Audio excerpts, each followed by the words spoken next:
তখন নিষ্ঠুর পাথর নিজ রূপ ধারণ করে ব্রাহ্মণকে বলছে, ব্রাহ্মণ দেখো দেখো আমি কে, দেখো আমার দিকে তাকিয়ে দেখো আমি কে। শোনো শোনো ব্রাহ্মণ, দেখো দেখো ওই দেখো তোমার একমাত্র ছেলে, ওই দেখো তোমার একমাত্র গাভী, ওই দেখো তোমার একমাত্র তার কথা কুঠি, দেখো আমি তোমাকে সব ফিরিয়ে দিয়েছি।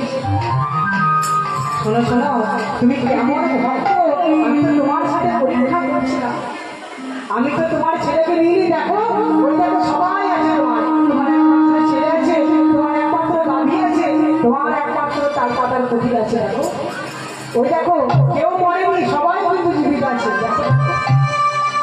তখন ব্রাহ্মণ বলছে, ঠাকুর আমি তো তোমার রূপ দেখতে চাইনি, হ্যাঁ আমি তো তোমার রূপ দেখতে চাইনি, তাহলে শোনো তোমার কি রূপ দেখতে চেয়েছি জানো? রাধা কুণ্ড